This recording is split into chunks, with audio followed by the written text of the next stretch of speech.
queimadas mesquitas, igrejas e sinagogas. Morrerão cristãos, judeus e muçulmanos. Seu sangue inundará as ruas de Jerusalém. E tudo isso em nome de um mesmo Deus. Pois todos vós apropriareis de suas palavras, as manipularão, as distorcerão e as deturparão, convencidos de estarem livres de todo o pecado. Os papas e os imãs proclamarão guerras santas, e os iluminados convencerão a milhares de desgraçados que matarem fiéis lhes renderá sua salvação. Os imperadores, os sultões e os reis desatarão a ira de seus exércitos. E assim, cheios de arrogância, os colocarão diante das portas do céu a gritar: veja o que fizemos por ti, Senhor.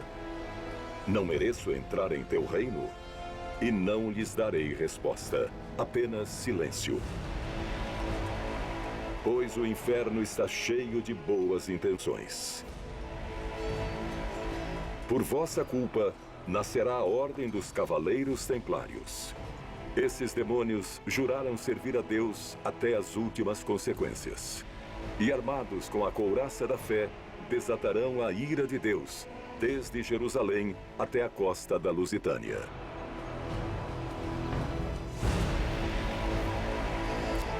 Maio de 1136. A terra da Palestina e a Península Ibérica tornaram-se um eterno campo de batalhas. A meia-lua do Islã e as cruzes cristãs semeiam todas as fronteiras com cadáveres.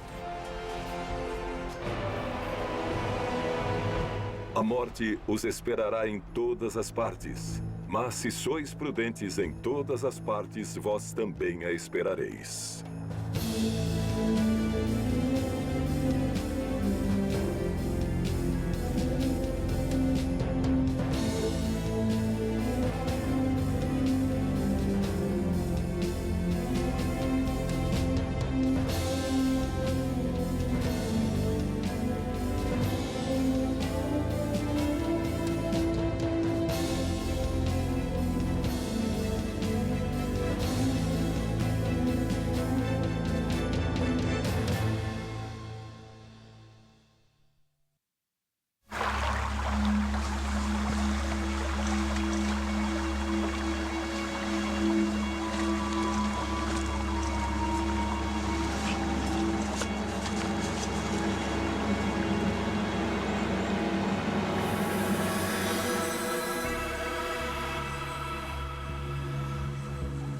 Sei que não esqueceu os teus juramentos, Artal. Assim, não consigo entender o que fazes fugindo.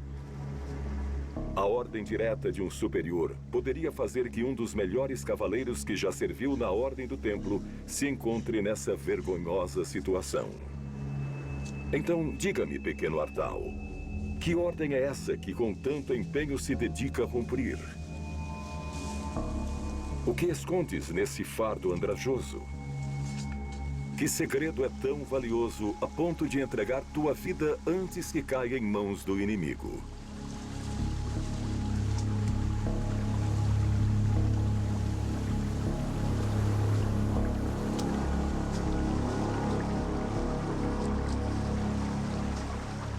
Um templário, segundo sua ideologia militar, segundo suas ordens militares, não podia abandonar jamais a batalha, a menos que lhe ordenasse o mestre ou o prior.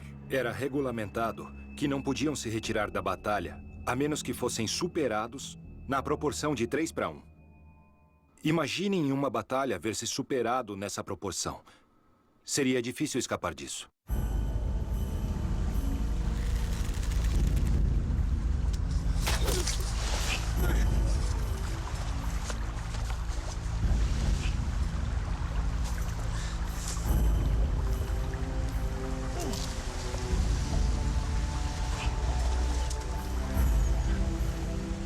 Realmente era muito raro. O massacre deveria ser muito selvagem para que sobrasse um único templário em pé no campo de batalha.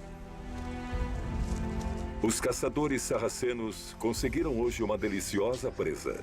Mas conseguistes despistá-los. Mas vão te cercar, examinarão minuciosamente teu corpo e limparão o sangue de suas adagas com teu hábito branco.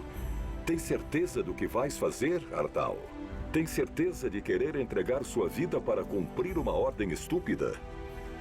Um templário nunca devia renunciar a uma batalha, fugir da batalha, só se recebesse essa ordem. Não é a primeira vez que duvidas, eu sei.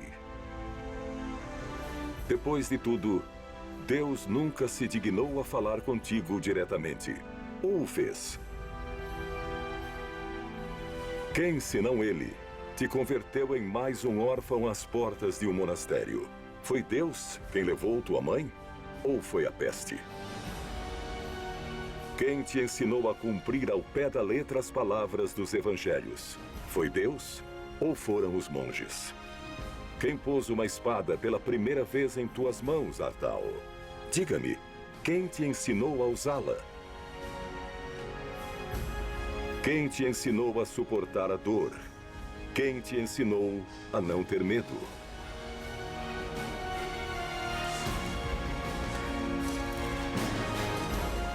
Os templários sangravam. Os templários, além do medo, tinham dúvidas, tinham conflitos pessoais. Desde cedo, isso não correspondia exatamente aos princípios que Hugo tinha idealizado para uma ordem, de uma virtude, uma integridade tão ideal. Mas, no final, depois de tudo, eram humanos. Pessoas como poderiam ser cada um de nós aqui presentes.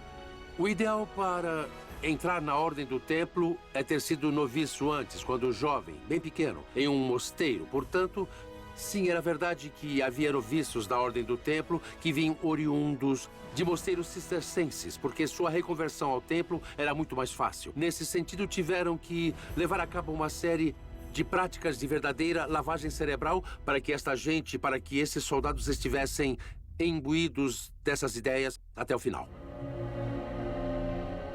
De quem era todo esse sangue que tu has derramado? Era dos inimigos de Deus ou dos inimigos do templo?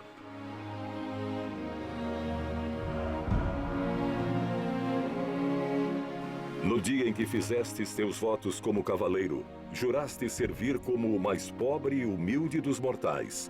Renunciastes a todo bem material, a conhecer mulher e a ter descendência.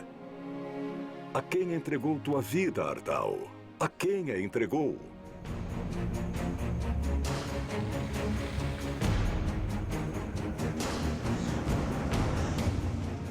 A ideia de entregar a vida por uma causa maior tem muito que ver com a forma de entender a vida presente.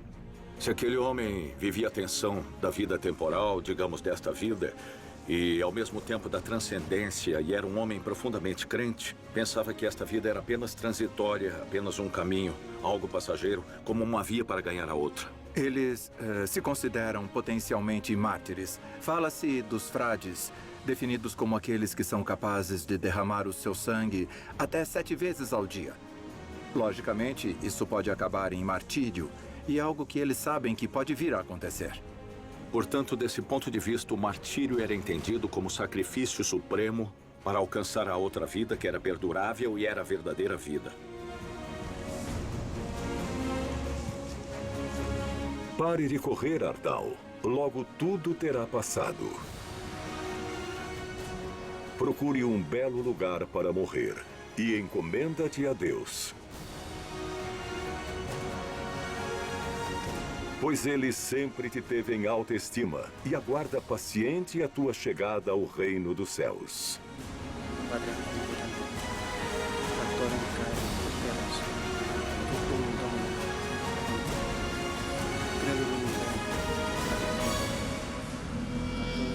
Descanse em paz, Artal. Eles, eu acho que estariam absolutamente convencidos. Para começar, acho que há que se estabelecer uma diferença. São os homens que querem morrer nos campos de batalha. As mulheres são deixadas cuidando da casa e dos filhos, sabe? São esses os papéis da natureza. E que se conste que não é por nada. Eu não sou machista nem feminista. Eu limito-me a ter bom senso e ponto. Mas a verdade é que os que querem a guerra são vocês, os homens. São os homens que fazem a guerra, os que têm ambição desmedida, sem culpá-los, porque não há culpados, certo? Somos biologia e história, não há muito mais. Mas a mulher não quer morrer no campo de batalha de forma alguma. Eu, pelo menos, tenho certeza absoluta disso.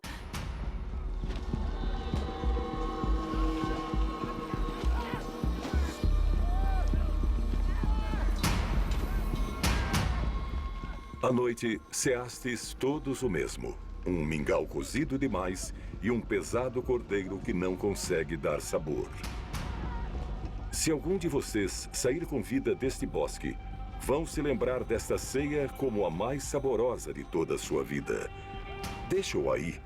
Não estão em condições de amparar mais feridos. Já restam só 20 homens em pé. E no final do dia, serão muito menos.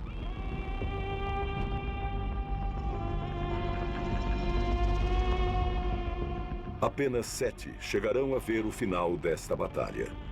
5 desgraçados com muita sorte de que ninguém voltará a falar. Um herói e um rei.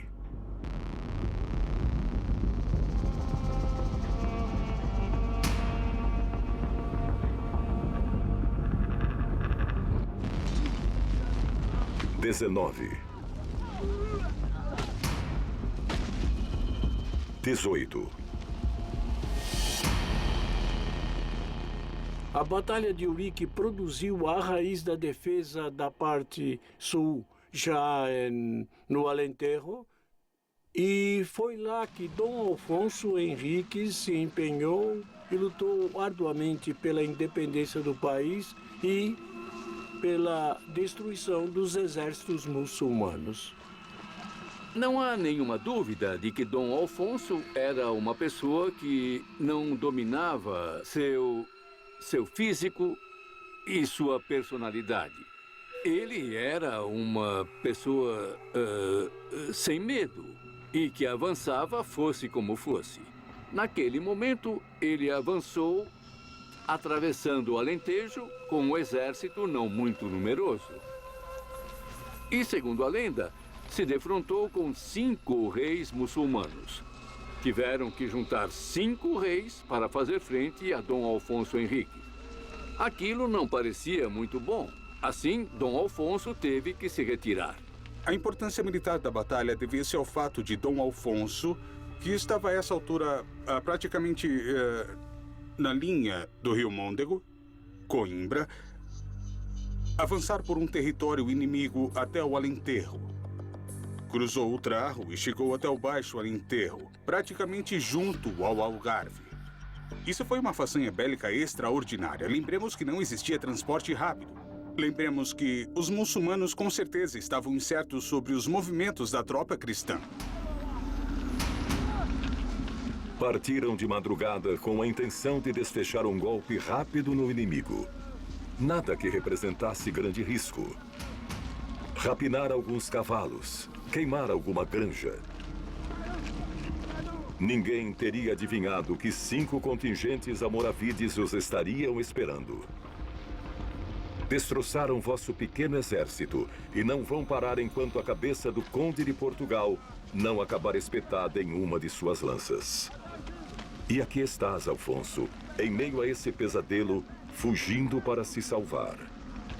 Tua vida depende desses 17 homens. Assim, trate de mantê-los unidos e, sobretudo, não perca mais nenhum. O castelo de Soure, essa magnífica fortaleza que tua mãe doou aos cavaleiros da Ordem do Templo, encontra-se a não muitas léguas de distância. Terás de sacrificar a um de teus cavaleiros, pedir que lhe corra como um demônio, atravesse a linha sarracena e chegue com vida para pedir ajuda aos templários.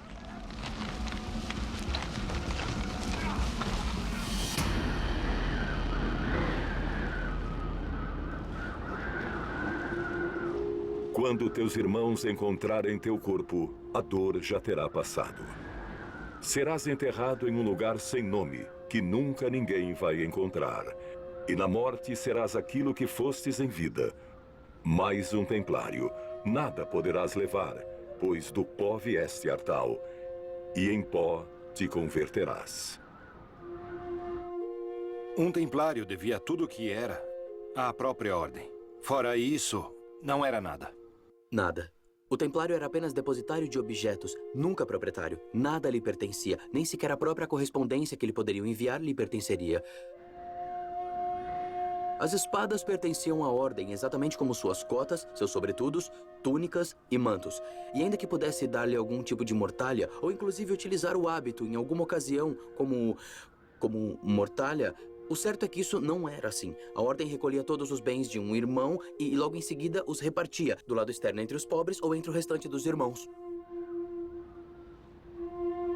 É bastante significativo saber que o templário era enterrado ao modo cistercense. Completamente nu, envolto em um sudário sobre uma tábua e de boca para baixo, por não ser digno de olhar para o céu.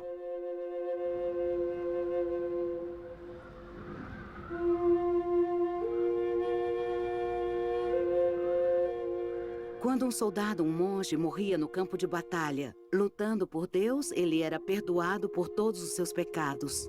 Eles acreditavam, claro que acreditavam. Ano de 1136 da Era dos Cristãos. A situação na Terra Santa não é muito melhor, mas ninguém parece querer fazer nada. Os pobres cavaleiros de Cristo, os templários, são os únicos que parecem entender. Ninguém mais teria o valor de empregar palavras tão duras na hora de escrever ao rei da França. Não temos mais tropas para resistir. Dos 600 cavaleiros, só escaparam dos sarracenos estes que vos trazem a notícia. Estamos ameaçados de invasão e já somos muito poucos em Jerusalém. Portanto, atendam nossas necessidades. Se dissimularem ou vacilarem em se convencer, como é vosso costume, se não se decidirem em nos ajudar antes que os últimos vestígios da cristandade sejam aniquilados, pensem em quanto lamentarão quando for demasiado tarde. Que todos os que são de Deus e que te chamam cristãos tomem armas e venham libertar o reino de seus ancestrais. Que os filhos não percam vergonhosamente o que seus pais haviam conquistado. Provavelmente, para termos uma ideia, a Terra Santa, um século depois de nascer a Ordem, aproximadamente no final do século XII e princípios do século XIII, a Ordem do Templo não tinha na Terra Santa mais que 300 frades, 300 membros dessa ordem, não é? E, portanto, são muitos. Após a morte de Hugo de Pains, vos reunireis em segredo para nomear um sucessor. O eleito serás tu, Robert de Craon, um homem capaz de abandonar sua prometida e todas as suas posses no mesmo dia em que ouviu falar dos Templários pela primeira vez. Serás designado Grã-Mestre da Ordem, tanto por teu valor militar como por tua piedade. E durante teu mandato, obterás grandes benefícios para a Ordem. O templo disporá de seus próprios capelães e não será obrigado a pagar dízimos à igreja nunca mais. Certamente, a Ordem do Templo não corresponde a, digamos, nenhum rei.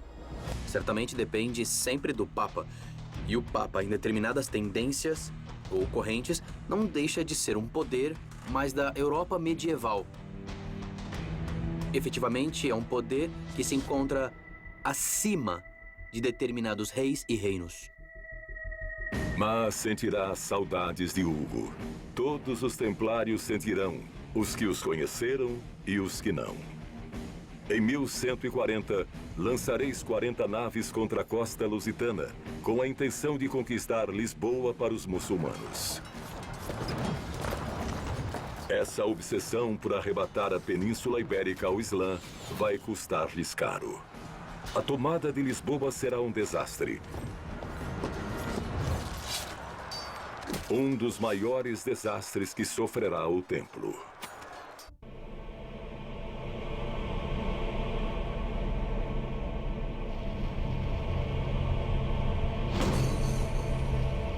Dizem que antes de uma batalha, o medo provoca um desagradável cheiro de vômito. Mas essa sensação desaparece logo que matas o primeiro de teus inimigos. Ou ele mata você. Faz frio e estáis cansados.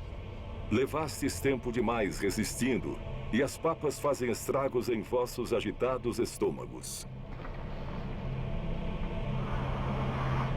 Nem sequer pensem em render-se, pois eles não teriam piedade se o fizeres. Segundo reza a lenda, o exército muçulmano era muito numeroso. Dizem que havia 5 reis muçulmanos. É normal, é normal. Porque naquela altura já havia reinos de taifas. Quando pensamos em reis, pensamos, em geral, em reis poderosos e com exércitos enormes. Mas o normal é que aqueles 5 reis correspondessem a 5 cidades relativamente pequenas. Os cavaleiros cristãos se esforçaram e lutaram com valor para destruir essa ameaça muçulmana. A batalha em si deve ter sido uma façanha bélica extraordinária. Dom Alfonso Henriques escolheu um local de onde podia ficar em vantagem. Esse local ainda existe e fica no Alentejo. Chama-se Cabeça do Rei. E era uma colina que, evidentemente, o exército inimigo não tinha muita alternativa senão subi-la para enfrentá-los. Não vamos pensar nos exércitos medievais como esses que às vezes aparecem em filmes, com essas multidões. E os exércitos na Idade Média eram exércitos reduzidos. Para um rei em uma situação muito delicada do ponto de vista estratégico, do ponto de vista militar, um punhado de homens bem adestrados podia fazer uma diferença sensível.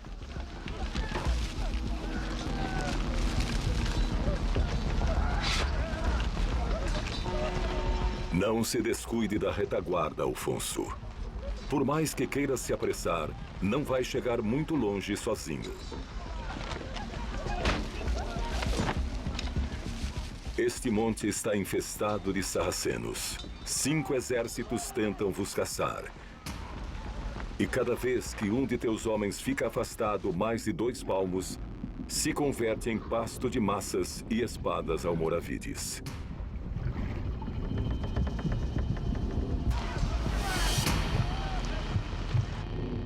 E já sois 16. O fracasso das cruzadas é muito bem percebido nas crônicas do mundo muçulmano da época, que era um mundo bastante desenvolvido também. Eu diria até que Al-Andalus e o Islã do Mediterrâneo Oriental tinham inclusive aspectos mais desenvolvidos em relação à cultura e à tradição. Basta dizer que, se não fosse por grandes intelectuais do Islã, não teriam chegado até nós algumas das obras de Platão, por exemplo. Assim, tiveram grande importância como fio condutor de uma cultura que eu chamaria de mediterrânea. Deixa-me contar uma história. Escutai, e com um pouco de sorte, aprendereis algo. Um dia, um governador cristão escreveu a um sultão para rogar-lhe que enviasse um médico para tratar de alguns casos urgentes. Os árabes escolheram um doutor chamado Tabet. Este só afastou-se alguns dias e logo retornou. Todos queriam saber como ele havia conseguido curar todos os enfermos tão rapidamente e o encheram de perguntas. Tabet relatou: trouxeram ante mim um cavaleiro que tinha um abscesso na perna e uma mulher que sofria de esgotamento. Para o cavaleiro, apliquei um emplastro na perna. O tumor se abriu e melhorou. Para a mulher, prescrevi uma dieta para melhorar a disposição. Mas então chegou um médico franco, muito irritado. Ele gritou: esse homem não sabe tratá-los. Me afastou com um empurrão e perguntou ao cavaleiro: o que preferes? Viver com uma só perna ou morrer com as duas? O cavaleiro responde que preferia viver com uma perna. O médico ordenou que trouxessem um soldado forte e um machado bem afiado. Ante meus olhos, o soldado deu uma machadada na perna e o cavaleiro morreu quase de imediato. E quanto à mulher, o médico franco a examinou e disse: tem um demônio na cabeça. Cortem-lhe os cabelos. E foram cortados. Pegou uma navalha de barbearia e fez uma incisão em forma de cruz. Deixou o osso da cabeça descoberto e o esfregou com cal. A mulher morreu imediatamente. Então eu perguntei, não precisam mais de mim? Disseram que não. E eu voltei depois de aprender muitas coisas que não sabia sobre a medicina dos cruzados.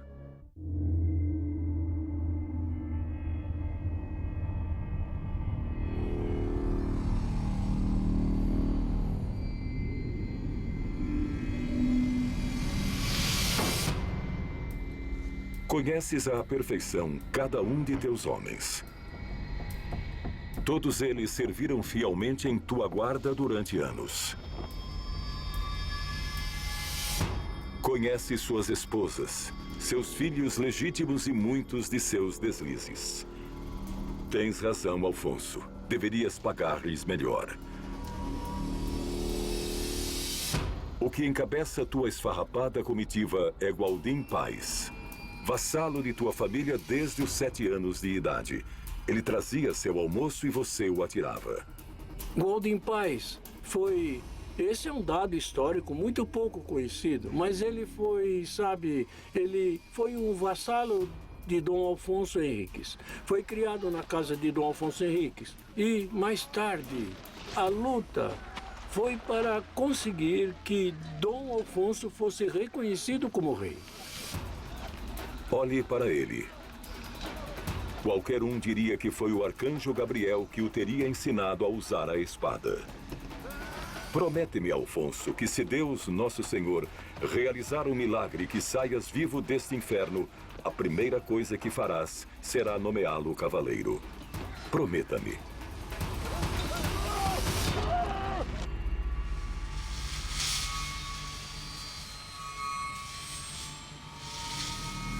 Esse pateta acaba de perder um de teus estandartes. Se não me engano, agora são apenas 12. Estou certo na conta, Alfonso? Há quem não acredite na Batalha de Eurique. Há historiadores que não acreditam nessa batalha e dizem que tem um valor simbólico. Há quem diga que a história é toda verdadeira.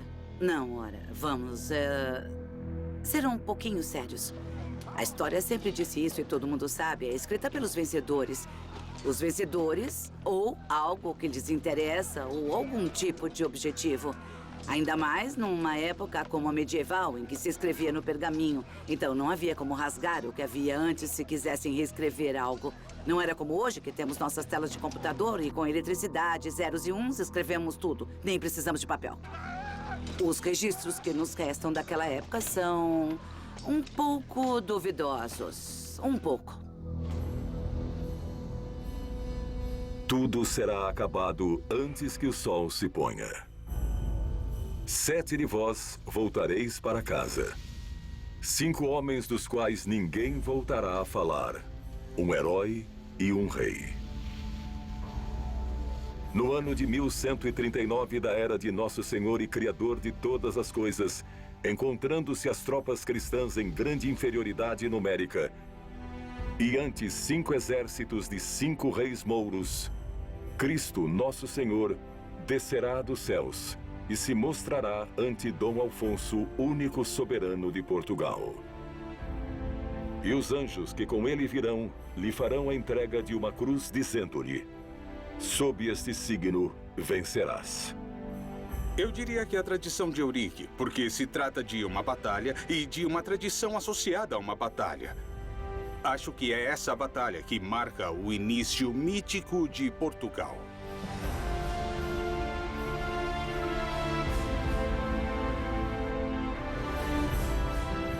Segundo reza o juramento de Eurique, porque Dom Alfonso firmou um documento que acreditava que tais feitos haviam ocorrido. Jesus havia aparecido e havia lhe garantido que ele venceria a batalha. Também lhe garantiu que sua descendência sairia sempre vitoriosa até a 16ª geração. Bom, essa é a história da batalha. Mas esta tradição é a origem da nação portuguesa. Que o Estado português tinha, digamos, uma origem divina e que, inclusive, o seu primeiro rei recebe a bênção do próprio mestre espiritual, ou de Deus, ou de Jesus Cristo. E tem outra característica muito interessante. Quando se diz que Portugal é um país muito católico, que não se enganem os ingênuos, porque a Batalha de Eurique, a tradição de Eurique é a demonstração de que não somos um país católico. Somos um país cristão, mas não católico. Porque Dom Afonso recebe a aprovação como rei diretamente de Jesus, não do Papa. Esta tradição significa isso. Nos encontramos diante de uma nação que recebe sua legitimação não da igreja, e sim do próprio Jesus. Não interessa se é mentira, verdade ou milagre, tanto faz.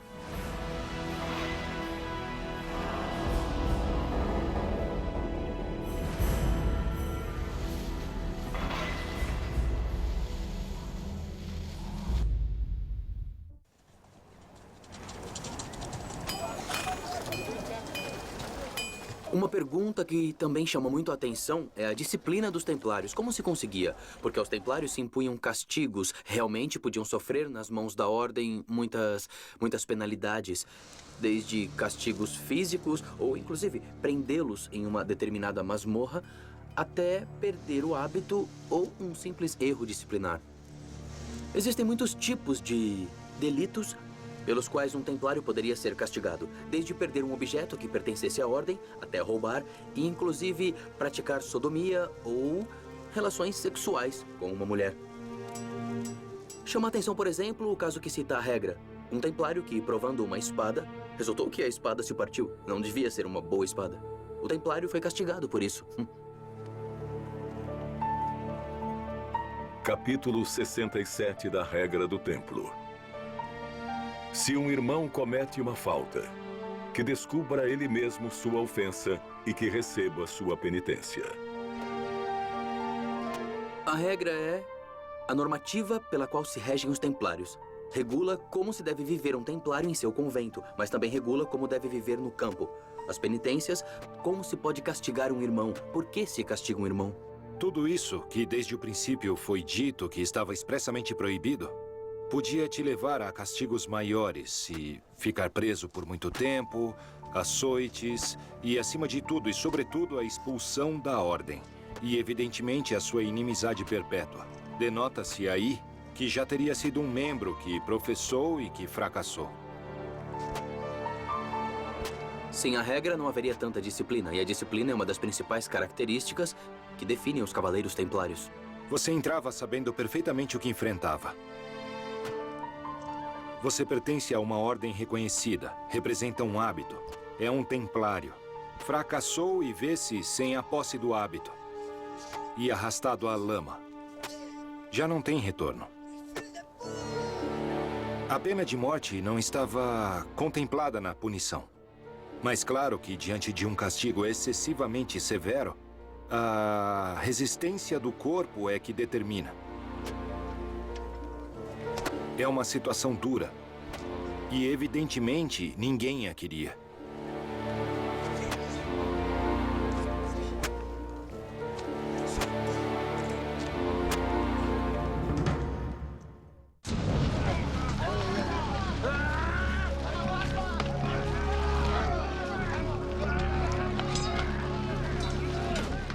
Vejo que ainda respiras, Alfonso, e que ainda se mantém de pé 9 de teus homens.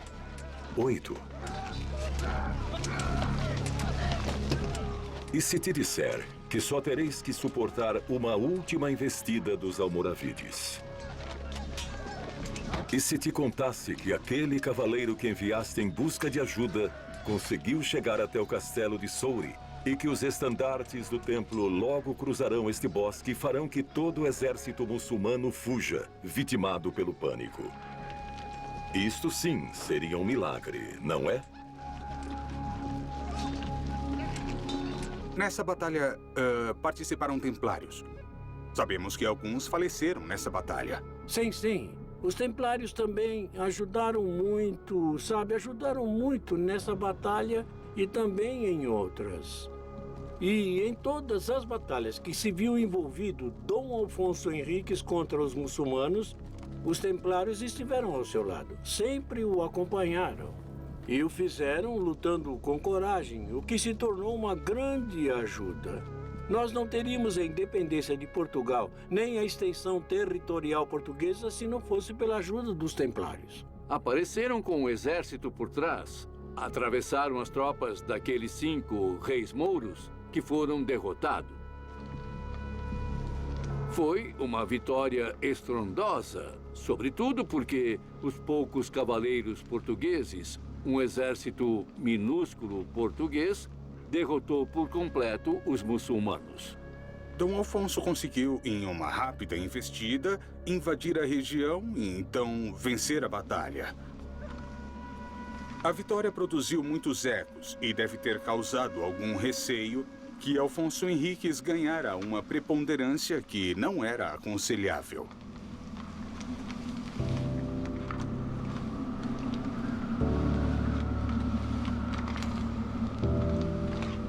Prometeste-me que se ao término do dia ainda estivesse vivo, armarias cavaleiro a Gualdim Paz, o melhor de teus homens. Assim, cumpra tua promessa.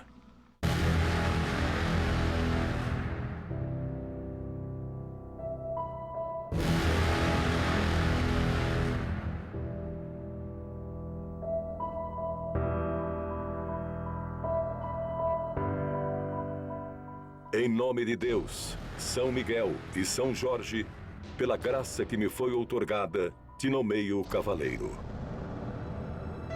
Nessa batalha, nomeou cavaleiro a seu vassalo, seu amigo de infância, Gualdim Paz. Sim, senhor. Nessa batalha, ele foi nomeado cavaleiro. Depois disso, fez seu juramento e lhe entregou a espada, com a qual era feito o juramento dos cavaleiros, quando eles eram nomeados. E tu, Alfonso, tu serás rei.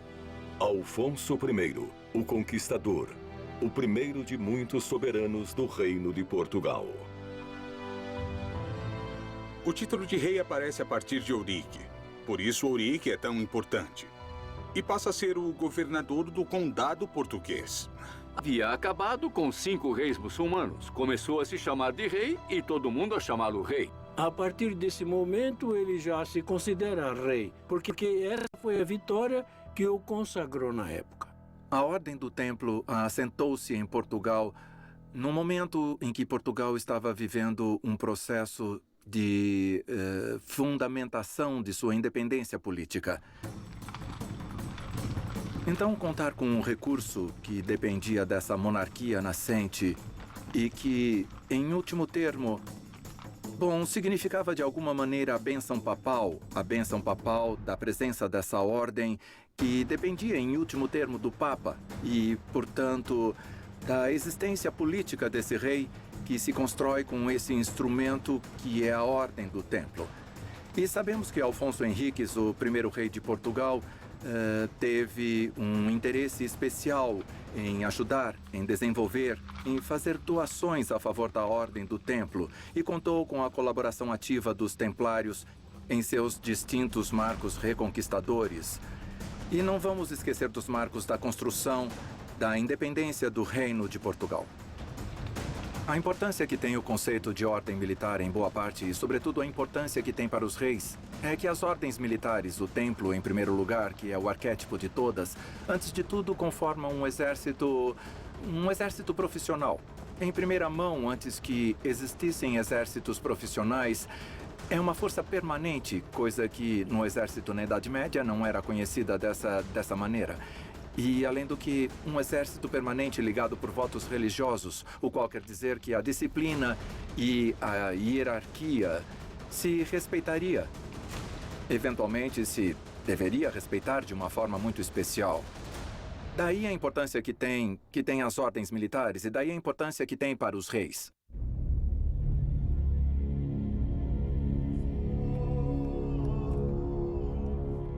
Essa coroa logo adornará a tua cabeça.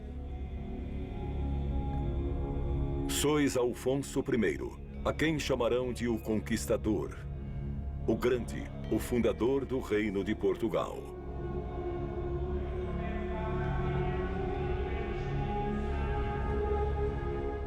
Teu reino nascerá muito antes de que o Papa de Roma e os vizinhos da coroa de Aragão se dignem a reconhecê-lo.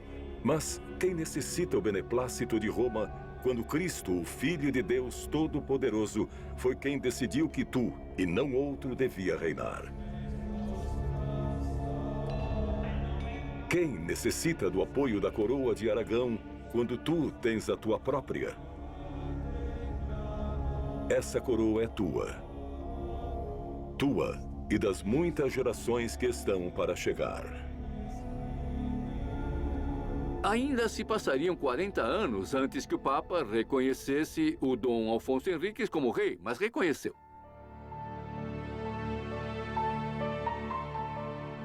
A Batalha de Ourique já foi há semanas, e ainda raspa com as unhas os restos de sangue seco que mancham teu corpo. Nunca havias visto tanta morte, não é? Sinto dizer-te, Gualdin, mas os pecados não se lavam apenas com água, nem sequer os de um herói.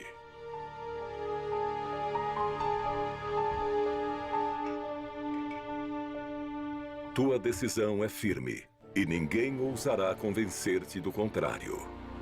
Hoje partirás para a Terra Santa para te entregares a serviço da Ordem do Templo. Lá passarás 5 anos combatendo por Cristo Nosso Senhor e purgando teus pecados com muitas mortes mais.